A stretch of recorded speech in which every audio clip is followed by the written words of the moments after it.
27% of Americans are estranged from someone in their own family. Not a friend, not a coworker, a parent, a sibling, a child.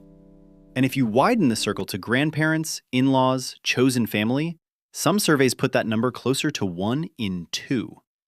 I'm not just reading that number off a page.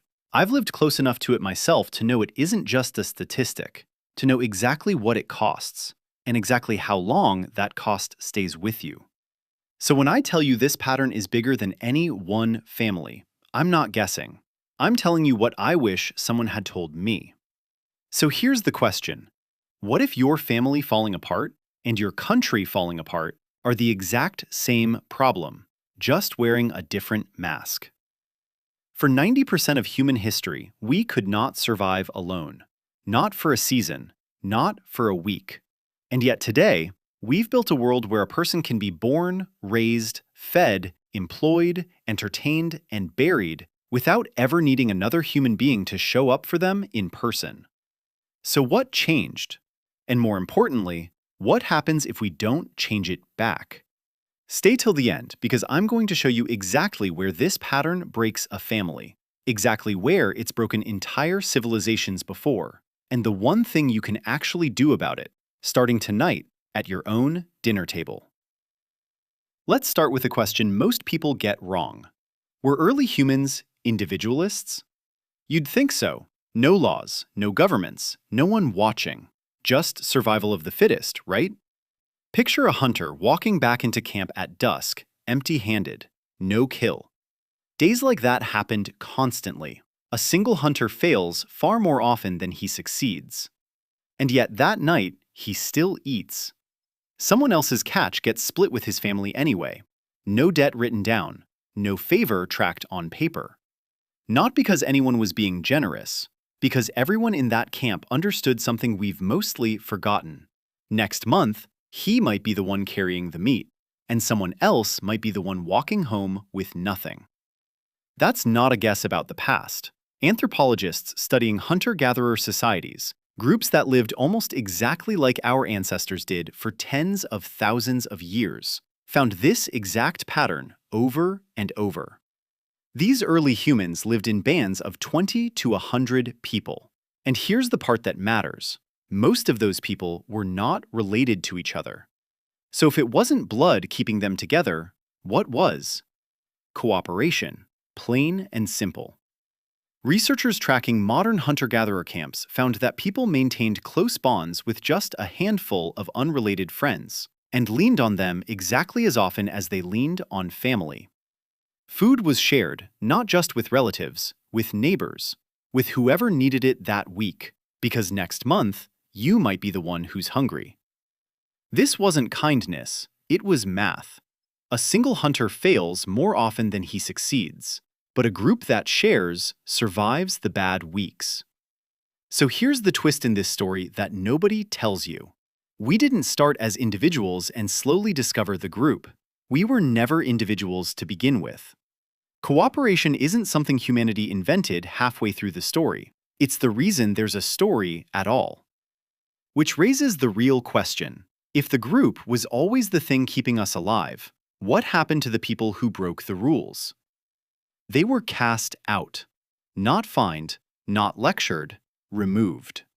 In small interdependent groups, exclusion wasn't a metaphor. It was closer to a death sentence. No group meant no food security, no protection, no one to help you survive the next hard season. And this pattern didn't disappear when humans started building cities. It got formalized. In ancient Athens, the birthplace of democracy itself, citizens could vote once a year to banish someone from the city entirely, for 10 years. No trial required, no crime necessary. Just a fear that one person had become too dangerous to the group's survival. They called it ostracism, and the mechanics of it were almost eerily simple. Once a year, any citizen who wanted someone gone scratched that person's name onto a broken piece of pottery and dropped it in a jar. Enough shards with your name on them, and by sundown, you had 10 days to pack up and walk out the city gates for a decade. Same house, same neighbors, Same city you'd lived in your whole life, just gone from your reach. It worked exactly like exile always had. You keep your life, but you lose your society. Across the ocean, in indigenous communities throughout North America, banishment served the same purpose. Not cruelty for its own sake, but a last resort tool to protect the group from someone who wouldn't cooperate with its rules. So notice the pattern here. Every version of human society we've ever built has agreed on one thing. If you take from the group without contributing to it, if you break the rules that let everyone survive together, you lose your place in it. Because here's what belonging actually is, underneath all of it. It's a relationship, and like any relationship, it only works in both directions. You give something, time, effort, labor, loyalty, your willingness to follow the same rules everyone else agreed to follow, and in exchange, the group gives you protection, support, a place to belong. The moment one side stops holding up their end, the moment someone decides they're simply owed care, owed a place at the table without ever contributing anything back, the relationship breaks. Not from cruelty, because a relationship where only one side gives was never going to survive in the first place. And it isn't just that one relationship at risk. A group can only carry so many people taking without giving before there's nothing left for anyone. Which means one broken relationship left unaddressed becomes a threat to the whole group's survival, not just the two people in it. That's not one culture's opinion. That's tens of thousands of years of the same math running over and over again. So if this rule is that old, that fundamental, why does it feel like we've forgotten it? Here's where the story gets uncomfortable, because this isn't ancient history anymore. This is us. In the early 90s, a Harvard researcher named Robert Putnam noticed something strange sitting in the data, almost too small to matter, except it wasn't small at all. More Americans were bowling than ever before. Bowling itself wasn't dying, but bowling leagues, the Tuesday night teams, the same 6 people showing up week after week, arguing about the score, splitting a pizza after, those had collapsed by nearly half in just over a decade. People hadn't stopped bowling, they'd just stopped doing it with each other. Same activity, same building, no team left inside it. That one detail became the title of his book because it was the whole argument in miniature. Putnam spent years tracking something most people never think to measure: how connected Americans actually are to each other. Not how they feel about it, how they behave. Whether they vote, show up to town meetings, belong to a club, a union, a church. And what he found was a straight line down, everywhere he looked. Voting in national elections dropped by nearly a quarter between the early 60s and the year 2000. Attendance at public town meetings fell by more than a third since 1973. People stopped joining, stopped showing up, stopped organizing their lives around anyone but themselves. So what caused it? Putnam traced about half of the decline to something almost nobody talks about: generational replacement. The generation that lived through World War II had no choice but to cooperate. Rationing, the draft, entire communities organized around a shared threat. That generation got replaced by baby boomers and Gen X, generations raised without that forced togetherness, and shaped instead around personal choice, personal identity, personal advancement. About a quarter of the decline, Putnam found, traces to something even simpler: television. For the first time in human history, entertainment didn't require another person in the room. You didn't need a neighbor, a card game, a shared radio broadcast. You needed a screen and a couch. And here's the part that should stop you cold. That was before the internet, before smartphones, before you could have food, income, education, romance, and community all delivered to your door without leaving your house. We didn't fall out of a cooperative society by accident. We built, piece by piece, an entire infrastructure that makes isolation comfortable, convenient, almost invisible. And there's a cost to that isolation that goes deeper than just feeling lonely. Communication. Real communication. The kind where you sit across from someone who sees things differently than you do and you work it out face to face, is a skill. And like any skill, it only stays sharp with practice. You don't lose the ability to disagree well all at once. You lose it one skipped conversation at a time. Every hard talk you avoid because it's easier to just mute the group chat. Every disagreement you scroll past instead of sitting through. Every family debate you dodge because a screen is right there offering you an exit. And here's why that should worry you. That skill isn't just for arguing about politics at Thanksgiving. It's the same skill your marriage needs to survive a hard year. The same skill your kids need to resolve a conflict without walking away from each other for good. The same skill an entire country needs to disagree without deciding the other side doesn't deserve a seat at the table anymore. Lose the practice of it at home, and you're not just raising a quieter household. You're raising a generation that's never had to sit through discomfort with another human being and come out the other side still connected to them. So if the infrastructure of isolation keeps getting stronger, what does the infrastructure of connection have left to compete with? Quick question before we keep going. Has this made you think about your own family or your own neighborhood differently? Drop it in the comments. I read every one of them, and honestly, some of your stories end up shaping the next video on this channel.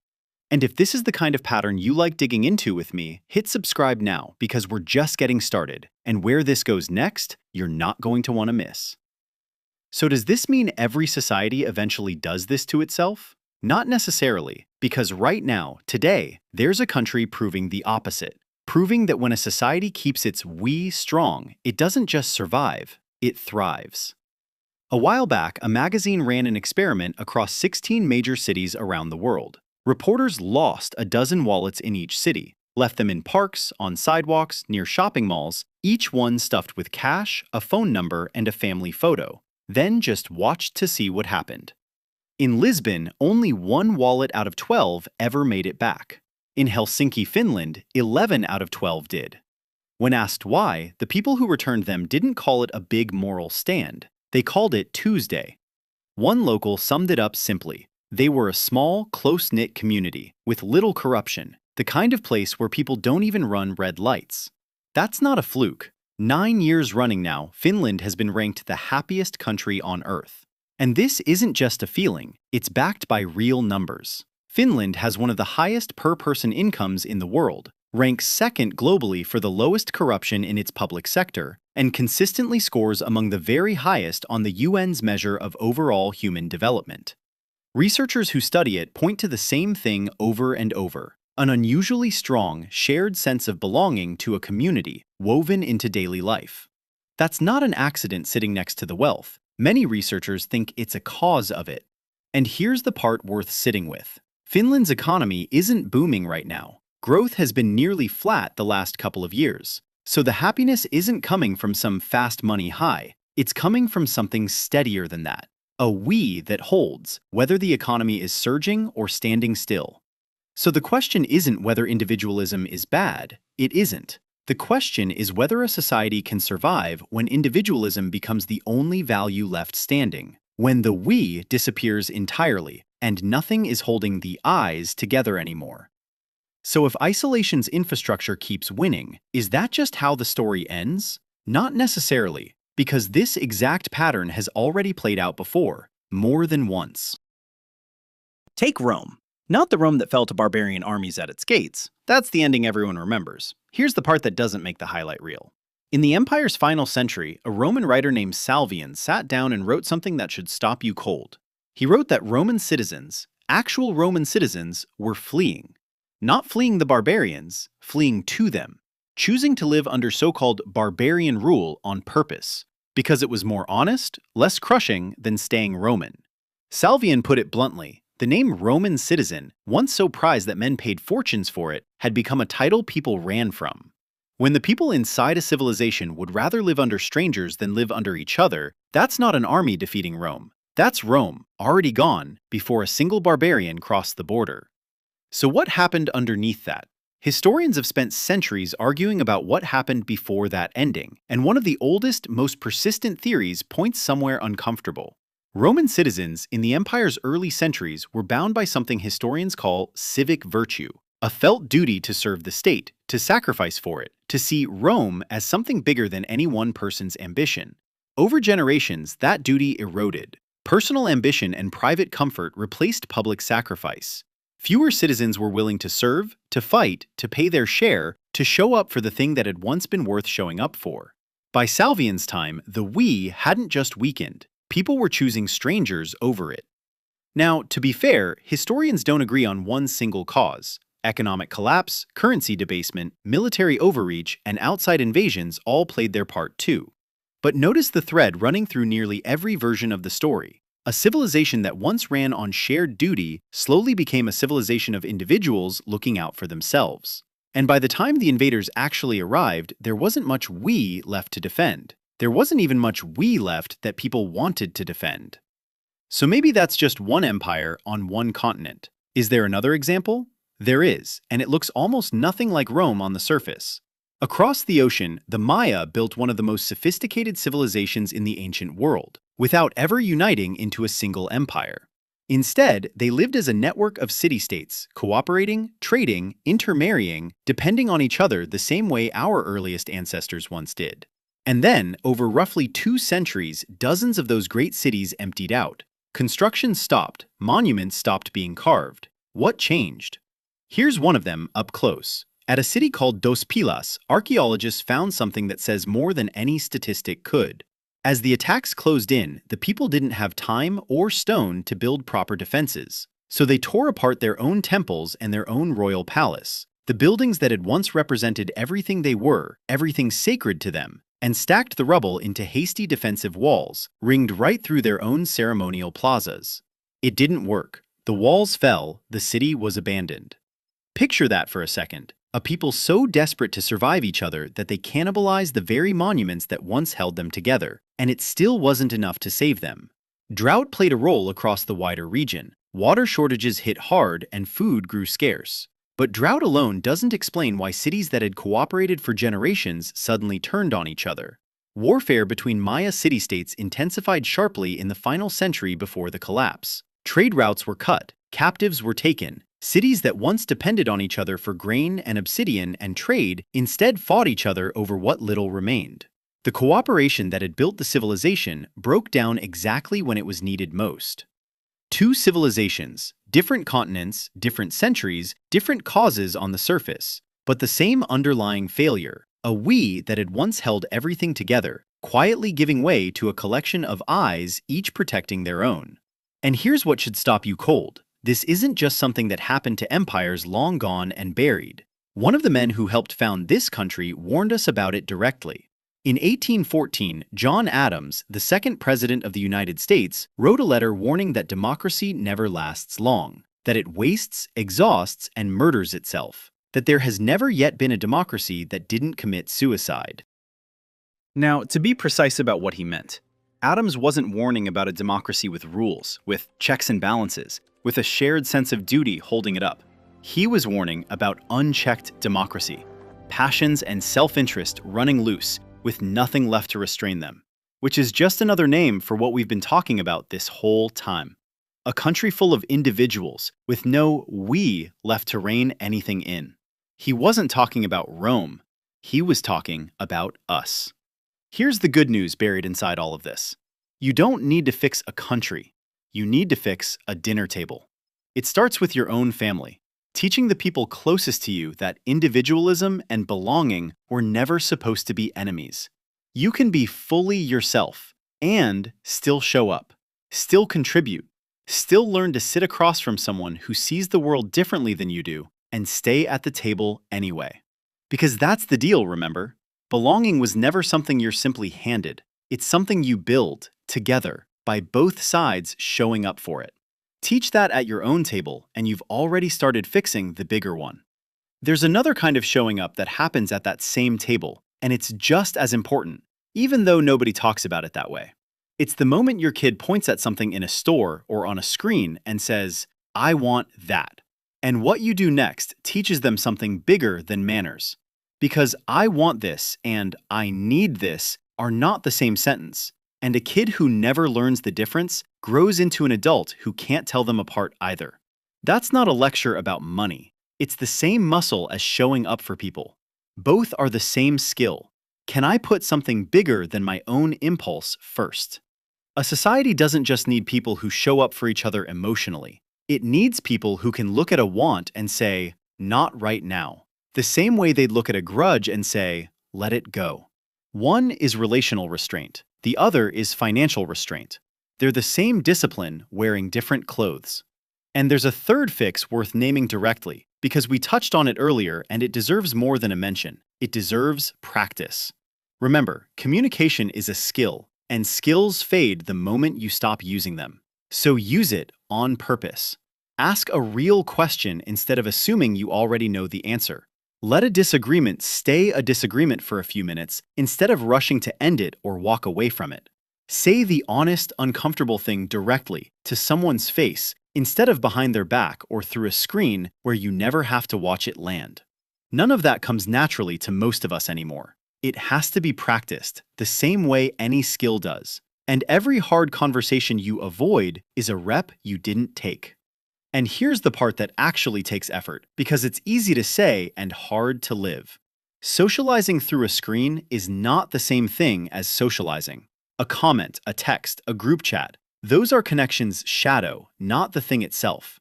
Your children learn how to be a neighbor, a friend, a good member of a community by watching you actually do it, not by watching you type it. So get out there, join a club, go to church, volunteer for something in your community, a food bank, a school fundraiser, a cleanup day. It doesn't matter what. Show up for the neighbor going through a hard week, even just to bring over a meal or lend a hand. Let your kids see you do it in person, again and again, until it looks normal to them. Because if the only model they ever see is a parent alone on a device, that's the only model they'll ever copy. It's the oldest survival skill we have. It's the one that got us here in the first place. So if that's where it starts, what happens if it doesn't? What happens if we don't teach it at all? Here's the part nobody wants to sit with. Every society that has ever survived because it enforced its own rules. Not perfectly, not without conflict, but when someone broke the agreement that let everyone else live safely together, there were consequences. Ostracism, exile, real accountability. That enforcement wasn't cruelty. It was the immune system of a society, the thing that kept a handful of rule breakers from infecting the whole body. So what happens when a society quietly stops enforcing that? When taking without contributing stops carrying any real cost? When breaking the rules that hold everyone together barely registers as a consequence at all? The rules don't disappear, they just stop meaning anything. And the moment rules stop meaning anything, why would anyone bother following them? That's the first failure. Here's the second, and it might be the more dangerous one. We are not born knowing how to live in a society. Nobody is. Every single generation has to be taught, explicitly, deliberately, patiently, how to share, how to compromise, how to sit with someone who disagrees with them and stay at the table anyway, how to be a citizen instead of just an individual. That teaching has to happen somewhere. It used to happen everywhere. In families, in churches, in schools, in neighborhoods, in the 1,000 small, daily interactions that used to make up an ordinary life. So what happens when that teaching quietly stops? When we raise a generation that's fluent in finding themselves, but was never once taught what they owe the people around them? You don't get citizens. You get strangers who happen to share a zip code. And a society made of strangers doesn't hold together under pressure. It doesn't rebuild after a hard year. It doesn't even notice it's dying until the cities are already emptying out, the way they did in Rome, the way they did in the Maya lowlands. Quietly, generation by generation, until there was no we left to save. And there's a third failure that looks nothing like the first two, until you follow it far enough. A society doesn't just fail when people stop showing up for each other. It fails just as surely when people, one household at a time, start spending more than they make, chasing what they want instead of covering what they need. It doesn't look like collapse. It looks like a new car, a bigger house, a vacation charged to a card that hasn't been paid off from the last one. And this isn't hypothetical. Right now, Americans are carrying more credit card debt than at any point ever recorded. Zoom out further, and the pattern gets even clearer. Back in the 1950s and 60s, Americans saved something like 10 to 11 cents of every dollar they earned. Just set it aside, on principle, before anything else got spent. Today, that number has fallen to around 4 cents. Not because incomes collapsed, because, generation by generation, saving stopped being the instinct and spending took its place. That's not one reckless family. That's a 70-year slide, one household at a time. But zoom out far enough, across enough households for enough years, and you're looking at the same failure Rome had, just measured in debt instead of loneliness. A society that can't say no to itself, one person at a time, is a society that's already halfway to insolvent, long before anyone official admits it out loud. That's the warning underneath everything we've talked about today. Not that individuals are the enemy, not that rules are more important than people, but that a society which stops enforcing its own agreements, stops teaching its own children how to keep them, and stops teaching them the difference between a want and a need, doesn't collapse in a single dramatic moment. It just quietly runs out of people who remember how to hold it together. The choice, right now, is still ours to make. It won't stay that way forever. So here's the real question this video leaves you with. Are you building a family, a friend group, a life that runs on that same old rule that got us this far? Give and take, show up and be shown up for. Or has some part of your own world quietly slipped into just taking? If this made you look at that a little differently, that's exactly why I make these. Subscribe if you want to keep thinking through this stuff with me. And tell me in the comments, honestly, where do you think the line is between healthy independence and just not showing up for the people around you? I'll see you in the comments.